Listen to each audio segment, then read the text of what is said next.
This morning I was watching the first part of an interview of my good friend Richard Chambers by another friend, Trent Russell. I've been on his show a few times, and now this was his latest with Richard Chambers, the former president of the IIA.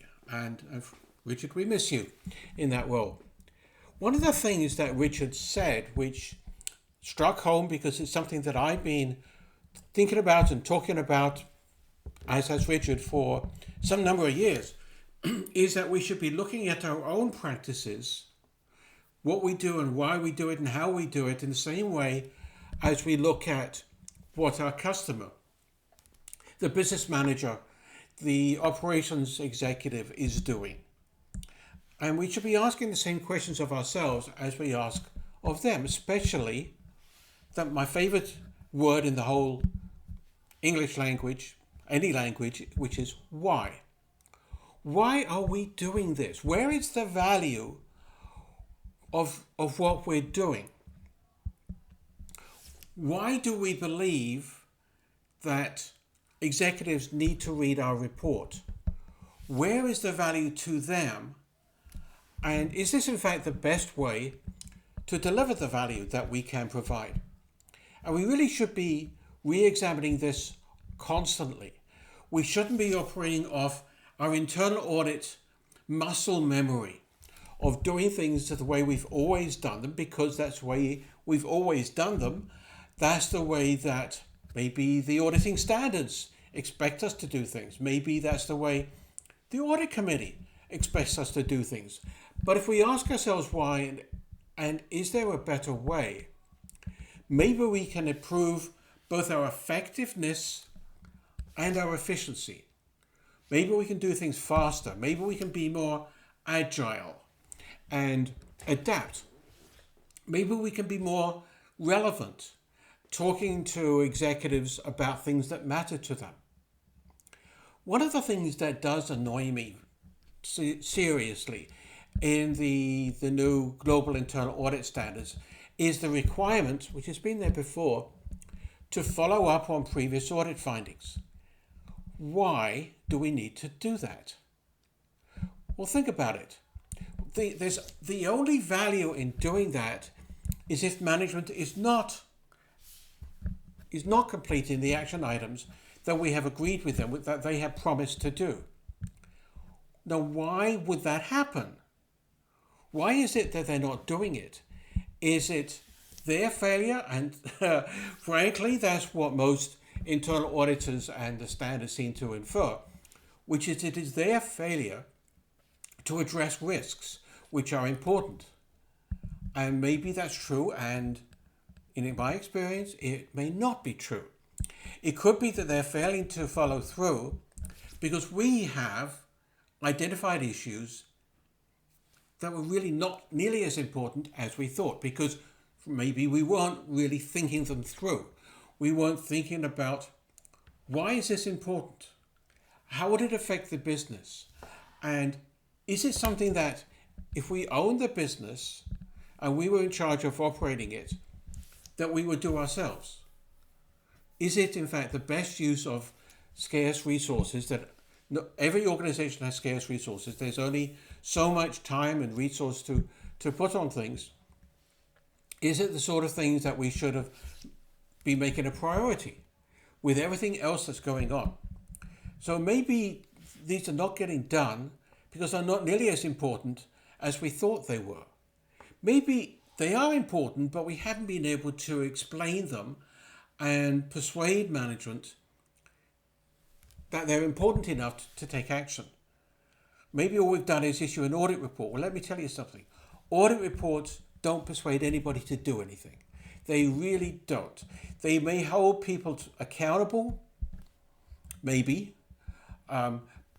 Maybe they make people look bad, but they're not persuading people. In order to persuade people to do something, you need to make them believe it's in their own best interest to do so.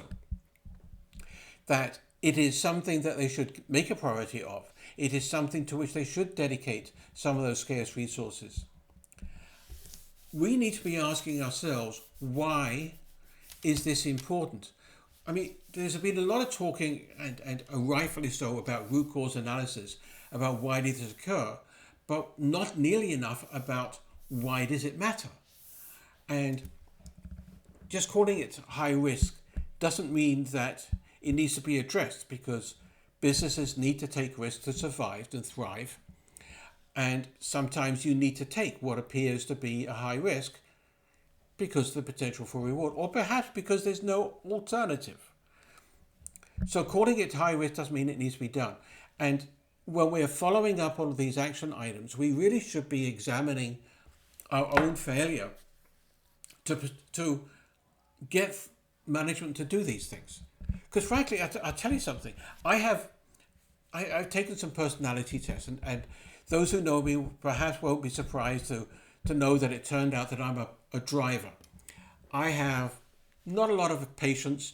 When something needs to get done, it gets done, and it gets done quickly, because I can see the value to me in getting it done. If something is seriously wrong and management accepts that it's seriously wrong, they are going to take action as quickly as possible. They will take action as soon as you tell them. They don't need an audit report before they have to start taking action, if it really is important. So we need to be asking ourselves, are we auditing from muscle memory, or are we thinking about what it is we are doing and whether there's value in what we're doing? Maybe if we stopped something that we've done in the past that wouldn't affect the value we're delivering to our customer. Maybe if we stopped auditing petty cash, travel expenses, even accounts payable, accounts receivable. Maybe there are very few nuggets of value that we can reasonably expect to deliver from it. Maybe there's some better things that we should be doing, things that we've never done before, but we're operating on the muscle memory. We're doing things the way we've always done them.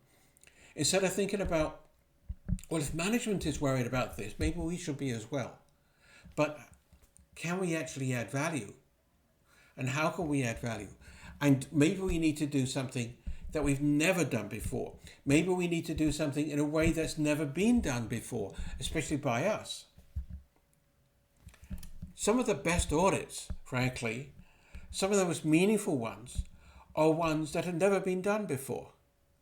And in my books, I've written about some of those. I'm not going to waste your time on them now. But we really need to be thinking about, why are we doing things?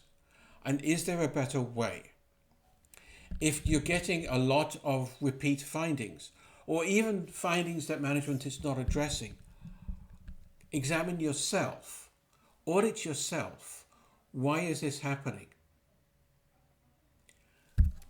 One of the people that I follow on LinkedIn wrote a very interesting post talking about audit risk.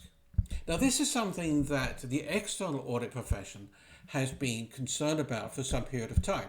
And what we're talking about here, and it's in one of the PCAOB, Public Corporation Accounting Oversight Board in the US standards, is audit risk. The risk that they will fail to detect an error or omission in the financial statements that is material to those financial statements. The possibility, the risk that they would fail to identify a material weakness in the system of internal control. We should be thinking about, what is the risk that we will fail to audit and provide assurance, advice, and insight on significant enterprise risks? Risks to our business, risk to the success of our organization. Are we doing enough to understand where those risks are? Perhaps the risk is we don't have the right people to do the work. We don't have the right people to understand what is happening, to provide some valuable assurance, advice, and insight that management would be willing to pay for. But we don't have the right people. Maybe we're not agile enough to respond to changes in the business, changes in our environment, and switch from what we were planning to audit to doing something that is more meaningful, more valuable to management and the board today.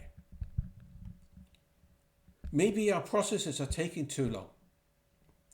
I was reading this book, which is a collection of, it's basically, it's about a new head of internal audit that takes over a dysfunctional internal audit department. And one of the things he mentions is that the audit report is taking 2 months to issue. And he doesn't say that it's too long. To me, that would be shocking. 2 months. Now, maybe it's 2 months because management has already been informed and there's little value in writing an audit report, but I don't think that's the case. I think it's 2 months for a number of reasons. Firstly, management is not agreeing with what we have to say because we're not very good at working with them to identify and agree upon the issues. And secondly, we are editing and editing and editing that audit report. And we're wasting time. We're wasting our own valuable time and resources. Now, I'm not going to give you a guideline and say that internal audit reports need to be issued within a certain period of time. But I think you need to look at it and say, where's the value of an audit report in the first place?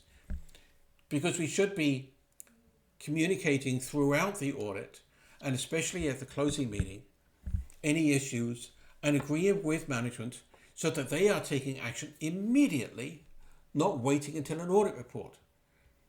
And then if it's taken so long, we're just wasting their time and our time, their time in reading it and our time in writing it. If a report takes 2 months to issue, take my word for it, it's worthless. It has no value to anybody. It's just, maybe it's something that will help an executive prop their door open, or it'll serve as a paperweight in some fashion, but it's not going to have any value. In other words, what I'm getting at all the time is question everything that we are doing. Are we operating from audit muscle memory? What can we do better? What can we stop doing? And where is it likely that we're going to miss out in providing the assurance, advice, and insight that our customers on the board and in top management and even in operating management are paying us for? Where are we at risk of missing things that are important to the success of the organization? Do a risk assessment of yourself and then ask yourself, what can I eliminate to free up additional resources to do more and do better and provide that value that our customers need? Question everything. Audit ourselves the way that we audit our customers. Good luck with that. Thank you.